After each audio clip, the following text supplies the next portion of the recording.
Welcome to the Addenda Series, where I will give you a quick but detailed overview of one specific addendum at a time. This is the introduction video, and before you dive into the content of each individual addenda, I wanted to give you beginning information as to what the addendum actually is and why do we even use it. Okay. So the addendum has a prefix, ADD, addendum or addenda. The add at the beginning tells you what it's doing. It's adding information to your contract. So I'll give you a very quick example. If I'm buying a house and I need to use a third party financing addendum that gives the breakdown as far as what my loan is going to look like, I need to add that document to my offer or to my contract before we execute.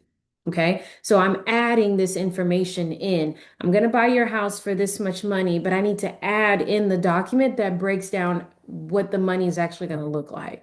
So it's really just a document that gives more details about an answer inside of the contract. So I'm going to show you on my screen really quick to give you a little bit better of an example. So right here, I have the contract on the right, and then I have a list of addenda, plural, on the left. Addendum is singular, by the way. So here's the example that I was just mentioning. So if I have this section right here, and we're talking about how much I'm going to pay for a property, and I need to use the third-party financing addendum. All I'm putting right here is that I'm going to pay $100,000 for a property, $10,000 down payment, $90,000 in a loan, and I'm using a third-party financing. It doesn't say anything about the interest rate. It doesn't say anything about FHA or VA financing. How long do I get to get my financing done? Do I need an appraisal? It doesn't have any details. Okay. So then you come over here and you go to the actual third party financing addendum. And that is where the details of my loan or the third party financing is going to be. How long do I have for approval? What does the appraisal situation look like? What kind of loan am I in? That's all this section right here.